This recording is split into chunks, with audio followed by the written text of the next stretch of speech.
Garfield, and we did our study on bipolar disorder. Are you ready?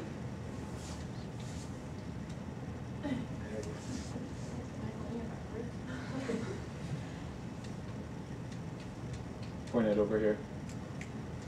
Right button. Push the other button. Point it up. Point it everywhere. Oh, there we go. Tell me where you want to go. This is the history. The first idea of the bipolar disorder actually started in ancient Greece with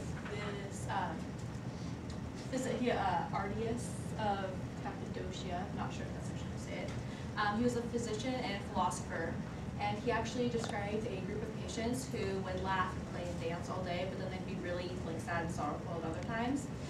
But this idea didn't really stick until the modern era. The first modern concept of bipolar disorder was in the 19th century.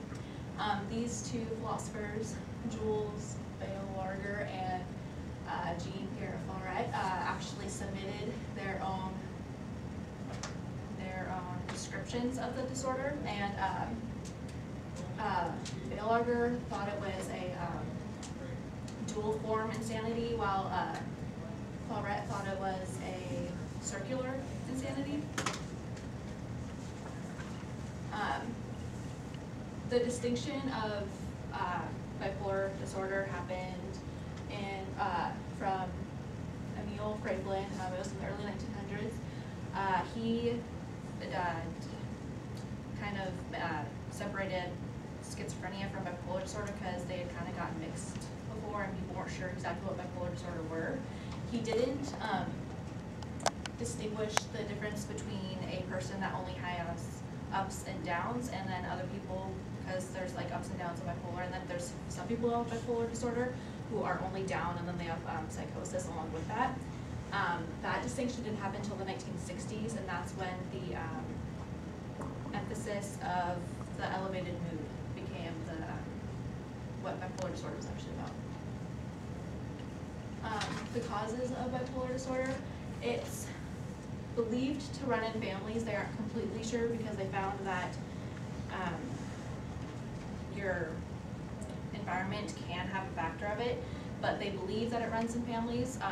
But there's two types of bipolar disorder, bipolar 1 and bipolar 2. Bipolar 2 is what runs in families most often. And 51% of children who have parents who have bipolar disorder are more likely to get it. And if your parents had ADHD as a child, and then it develops into bipolar disorder, you're also more likely to get ADHD.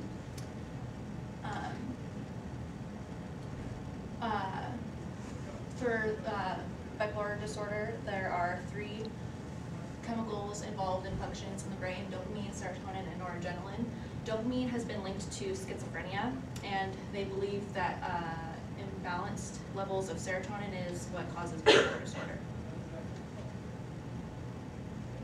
I found this case study. It was in the Archives of Psychology in September of 2008, and they believe that the older your father is when you were born actually has a risk of you getting bipolar disorder. Kids who had fathers who were 50 or above at their time of birth were 37% more likely to get bipolar disorder. And developing the disorder before age 20 was 2.5 times more likely than those kids who had fathers who were 20 to 24 at the time of birth.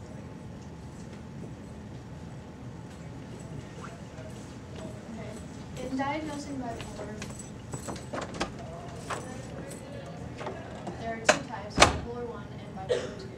And bipolar 2 is the less extreme of the 2 of them, where they don't really deal with depression as much as bipolar 1 does.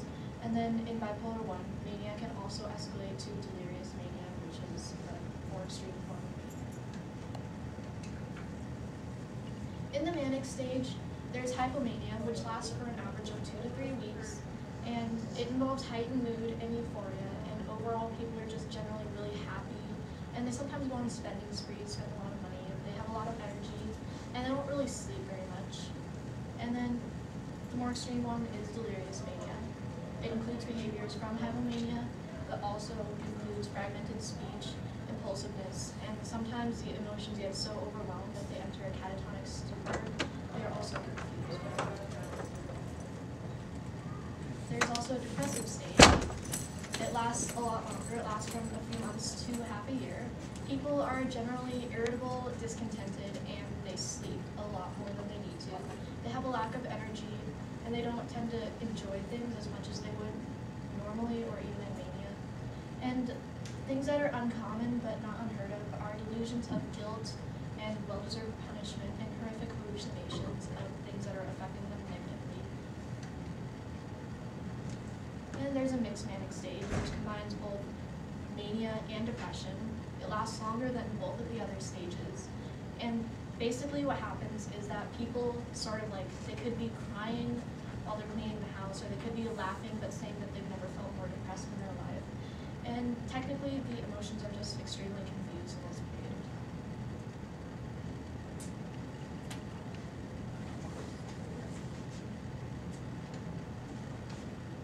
Okay, well, this is Kate, a 27-year-old with bipolar disorder type 2.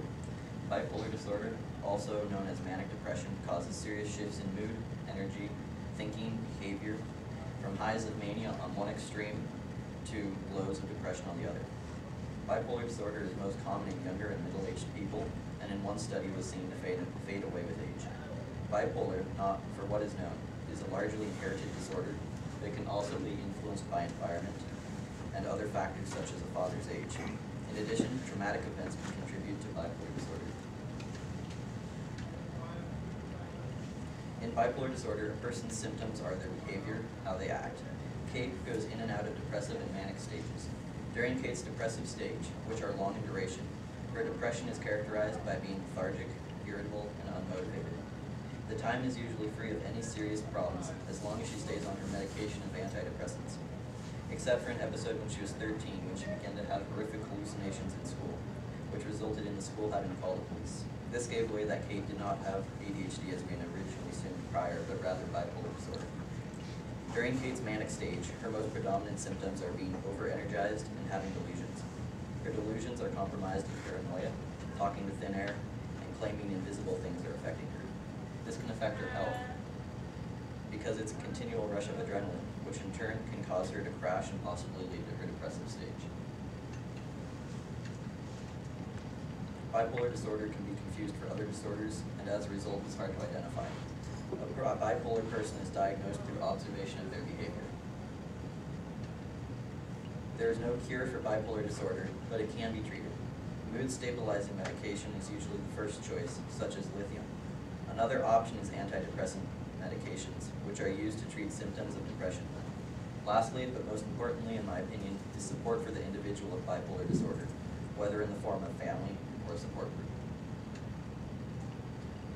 And that's our presentation on bipolar disorder. Any questions?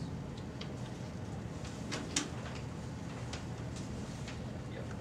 So you were saying how it mostly just affects people who are like children to young adult stage. Can people still like, does it continue throughout your whole life, or does it just sort of go away? There was one study where it went away after, I don't know the exact age group, but it like decreased in like intensity of the symptoms, but it is most strongly within the middle age, like 30. 40. So it just sort of starts to fade away, but it doesn't. Sometimes it fades away, sometimes it doesn't, sometimes it goes away completely. It really just depends on the person. Why does the age of the father have an effect on it? They don't really know why, they just kind of found that that's like a trend in when they like see him diagnosing it. How common is it?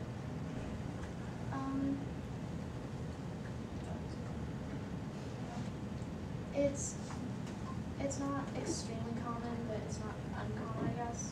Like there are not so many cases as to where there would be like for say